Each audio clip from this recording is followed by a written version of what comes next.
Good morning. अभी हम लोग अपने होम स्टे से निकले हैं तुंगनाथ चोपटा के लिए।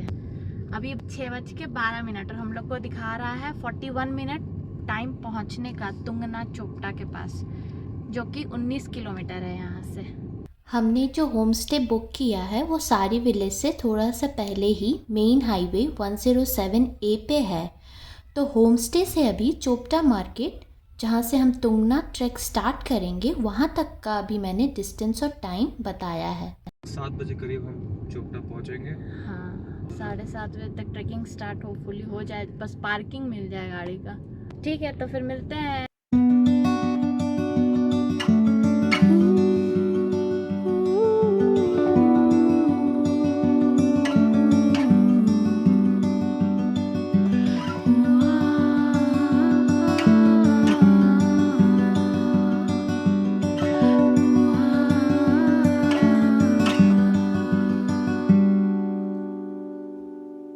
आप सब भी देख सकते हैं कि यहाँ से अभी चंद्रशिला का क्लियर व्यू दिख रहा है, जहाँ पर हमें अभी ट्रैक करके जाना है।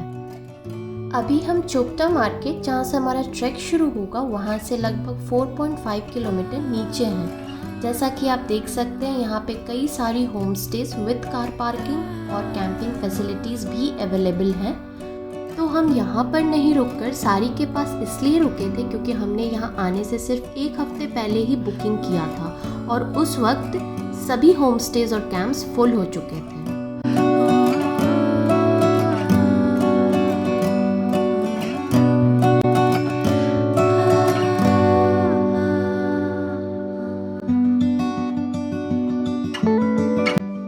ये देखिए, ये है चोपटा वैली, जिसे भारत का मिनी स्विट्जरलैंड कहा जाता है।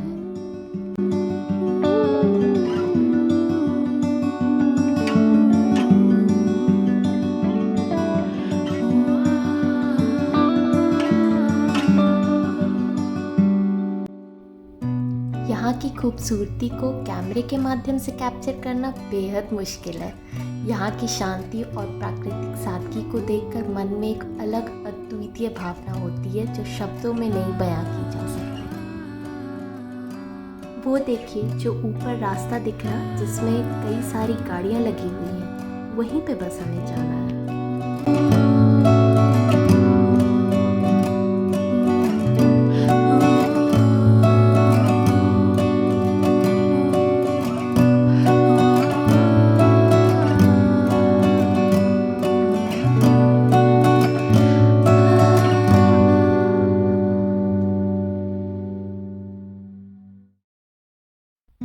तो चलिए, हम चोपटा मार्केट पहुंच गए।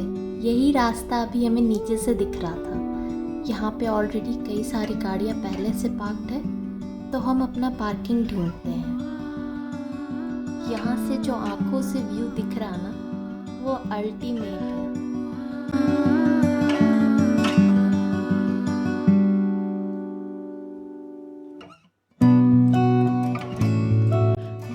तो चलिए, हम ट्रैक करते हुए यहाँ की हरियाली से लेकर बर्फ से ढके हुए पहाड़ों का आनंद लेते हैं और चोपटा की शांति भरी वातावरण का अनुभव करते हैं।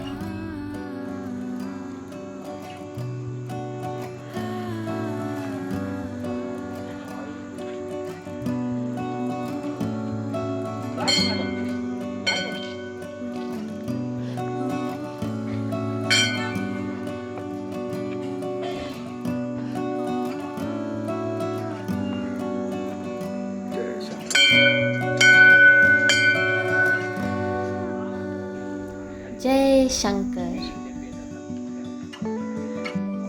ये है सत्यम, मेरा भाई, और ये ट्रैक शुरू होते ही बोल रहा है, बाप रे खड़ा चढ़ाई है। चलते रहिए।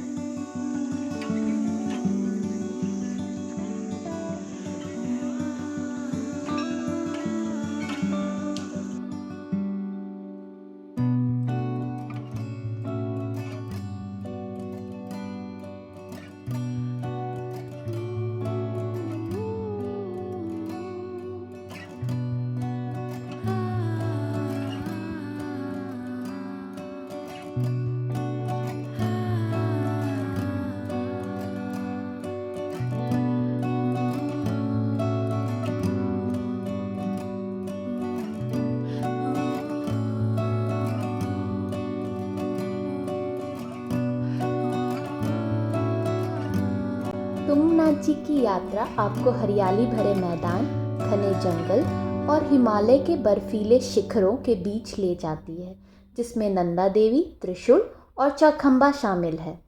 और ये रहा भव्य चौखंबा का दृश्य। तो चलिए आप सबको तुंगनाथ मंदिर की अद्भुतता और महत्व के बारे में बताती हूँ। तुंगनाथ, जो कि पंच केदार मंदिरों में से एक है, भगवान शिव जी को समर्पित है। ये दुनिया का सबसे ऊंचा शिव मंदिर है, जो समुद्र तल से लगभग 12,073 फीट की ऊंचाई पर स्थित है। तो चलिए जानते हैं पंच केदारों में द्वितीय केदार के नाम प्रसिद्ध तुंगनाथ की स्थापना कैसे हुई। कहा जाता है कि महाभारत के युद्ध के बाद पांडव अपनों को मारने के बाद व्याकुल थे। इस व्याकुलता को दूर करने के लिए वे महर्षि व्यास के पास गए।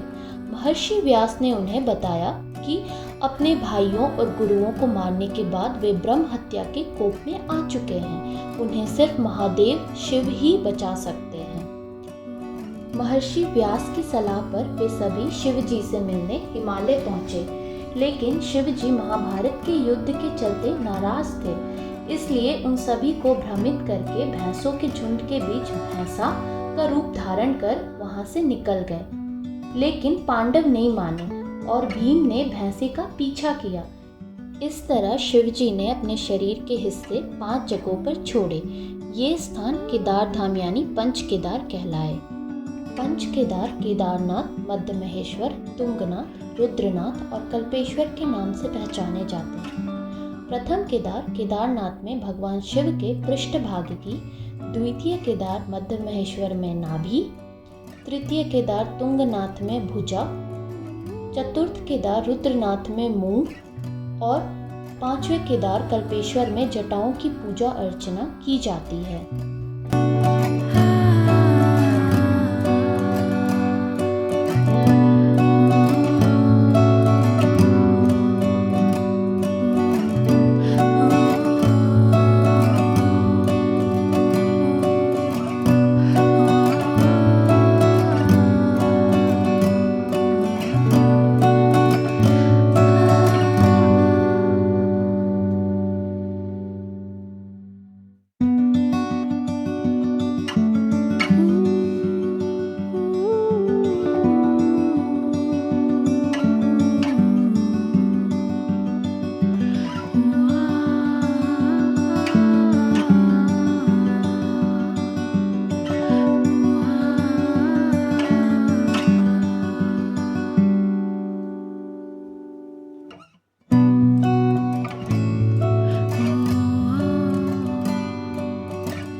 देवों के देव महादेव के पंच केदारों में से एक तुंगनाथ अन्य केदारों की तुलना विशेष महत्व इसलिए रखता है क्योंकि यह स्थान भगवान राम से भी जुड़ा हुआ है। कहते हैं कि यहाँ रामचंद्र ने अपने जीवन के कुछ क्षण एकांत में बिताए थे। पुराणों में कहा गया है कि रामचंद्र शिव को अपना भगवान मानकर पूजते थे। कहते हैं कि लंकापति रावण का वध करने के बाद रामचंद्र ने तुंगनाथ से 1.5 किलोमीटर दूर चंद्रशिला पर आकर ध्यान किया था। रामचंद्र ने यहाँ कुछ वक्त बिताया था।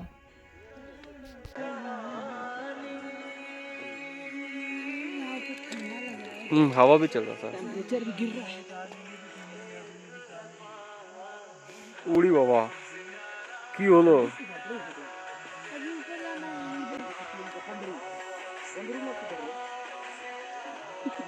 सब तो भागते हुए चल जाएंगे। हाँ ये तो चल जाए।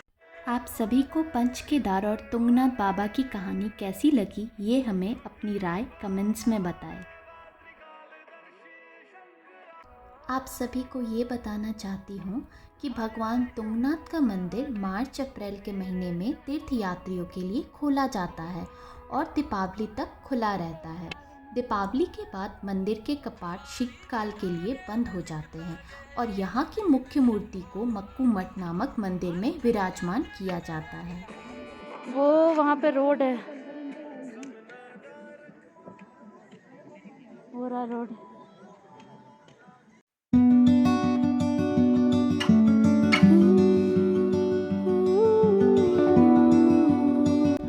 आपने वीडियो में देखा होगा मैंने ट्रैकिंग करते वक्त मास्क पहन रखा है क्योंकि ठंडी हवा की वजह से नाक से पानी आ रहा था।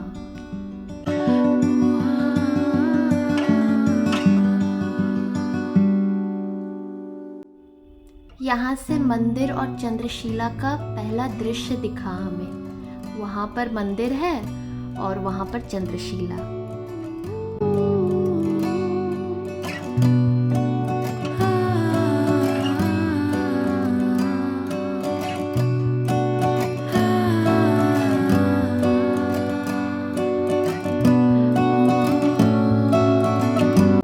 हमने सुबह लगभग 7:30 बजे ट्रैक शुरू किया था। वीडियोग्राफी, फोटोग्राफी और हमारे आराम सहित पर्याप्त ब्रेक्स के साथ तुंगनाथ मंदिर तक पहुंचने में लगभग 3 घंटे लग गए।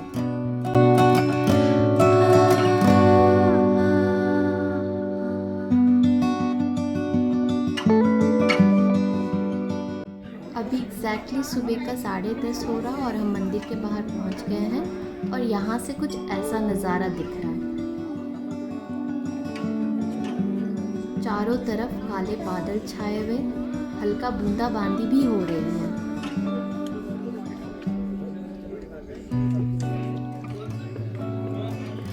जय शंकर। अभी बाबा तुंगनाथ के दर्शन के लिए श्रद्धालुओं की लंबी लाइन लगी हुई है।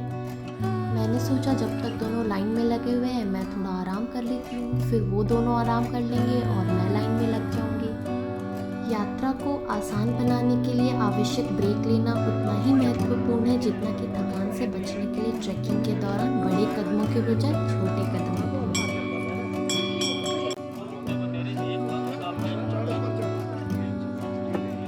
चंद्रशिला 1 किलोमीटर अब हम लोग चल रहे हैं चंद्रशिला की ओर।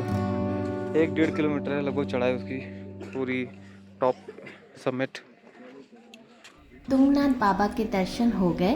कुछ सुकून भरा समय व्यतीत करने के बाद अब हम चंद्रशिला की ओर बढ़ रहे हैं। बोर्ड पे तो वैसे 1 किलोमीटर का डिस्टेंस लिखा था, लेकिन यहाँ के लोकल से पता चला कि असली डिस्टेंस 1.5 किलोमीटर है और ये तुंगनाथ से भी ज़्यादा कठिन और खड़ी चढ़ाई है।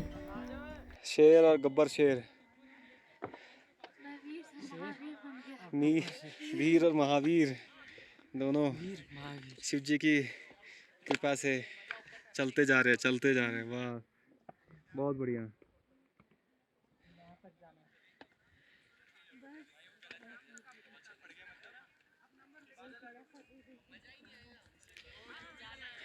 जय शंकर।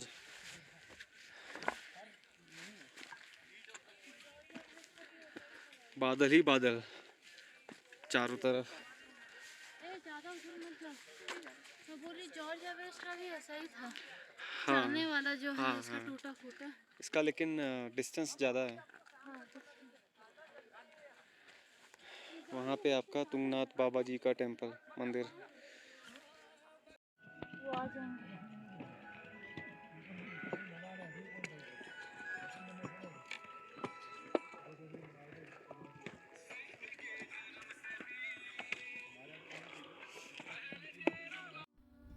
अभी दोपहर का 12:15 हो रहा और हमारी चढ़ाई बादलों के बीच से जारी है।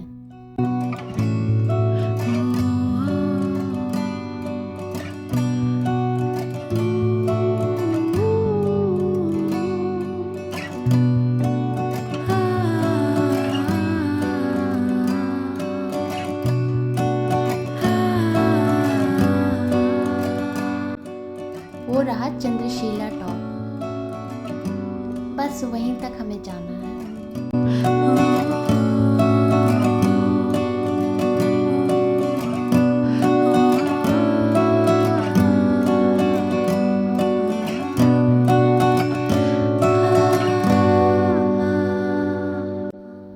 हम पहुंच के चंद्रशिला और हमने मंदिर का दर्शन कर लिया।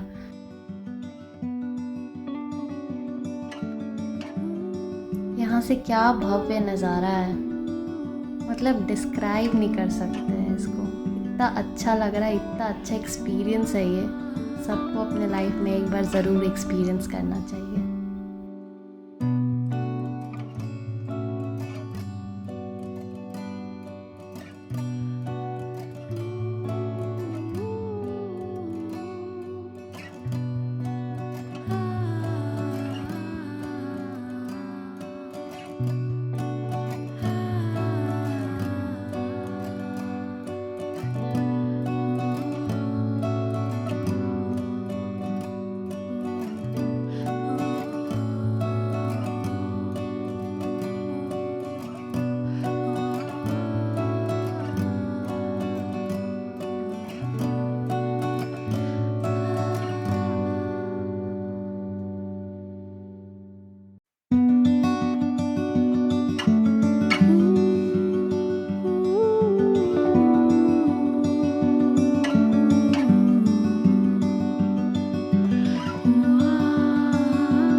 चंद्रशिला से नीचे उतर रहे हैं।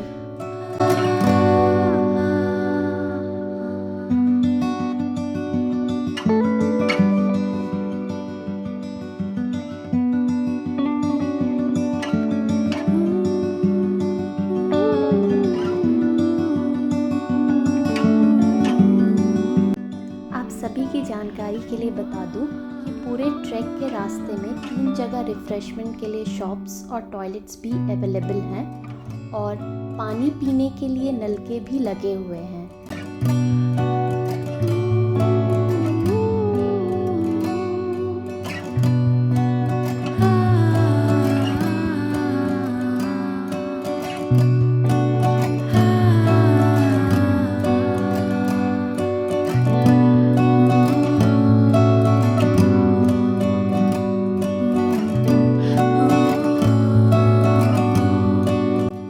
बोल रही थी थोड़ा फोकस हीरो पे भी कर लीजिए, हमारा चोपटा का शाहरुख खान। ये रहा हम दोनों का हीरो, सत्तू नाम है इसका।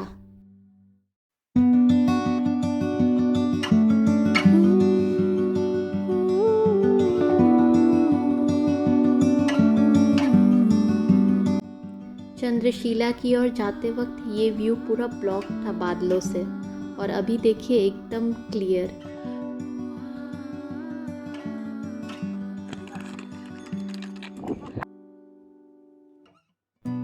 आप सभी से एक रिक्वेस्ट करना चाहूँगी कि अगर आप तुंगनाथ मंदिर आने की इच्छा रखते हैं तो कृपया घोड़ा करके ना आए, इससे जानवरों को काफ़ी तकलीफ़ होती है।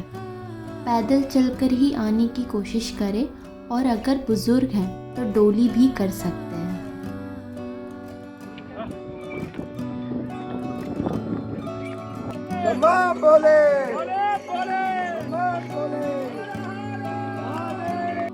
अभी दोपहर का 3 बज रहा और हमें जल्द से जल्द नीचे उतरना है, क्योंकि काले बादल छा चुके हैं और बादल भी गरज रहा है। बारिश होने की काफ़ी ज़्यादा संभावना है। आप सभी की जानकारी के लिए बताना चाहती हूँ कि तुंगनाथ टेम्पल के पास और चोपटा मार्केट के पास भी कुछ होम स्टे ऑप्शंस अवेलेबल हैं, लेकिन कुछ बातें ध्यान में रखें, जैसे कि यहाँ पर बिजली और पानी कुछ सीमित घंटों के लिए होंगी। ऐसा इसलिए क्योंकि ये जगह काफ़ी ऊंचाई पर स्थित होने की वजह से इन सुविधाओं का होना काफ़ी मुश्किल हो जाता है। डोली से एक बूढ़ी अम्मा नीचे उतरते हुए। हमने हमारे ट्रैक से ये सीखा कि हमें ट्रैक करते वक्त पानी के साथ कुछ फ्रूट्स और खाने का सामान भी रखना चाहिए, जो हम रखना भूल गए थे, जिसके वजह से हमें खाली पेट पूरा ट्रैक चढ़ना और उतरना पड़ा। ये देखिए, जैसे ही हम अपने कार में बैठे बारिश शुरू हो गई। जब हम ट्रैक करके नीचे चोपटा मार्केट शाम के 4:30 बजे पहुँचे तो हमने देखा दोनों तरफ गाड़ियों की लगभग 3 घंटे से लंबी जाम लगी हुई थी। तो हमने फिर खाना खाया और जैसे ही जाम खुला हम अपने होम स्टे के लिए निकल गए। अभी शाम का 6:30 हो रहा और हम रास्ते में हैं। तो चलिए अब हम मिलते हैं नेक्स्ट वीडियो में, जिसमें हम ऊखीमठ का ओमकारेश्वर मंदिर जाएंगे और फिर ऋषिकेश के लिए निकलेंगे, और इस बार देवप्रयाग संगम में स्नान करने का भी प्लान है।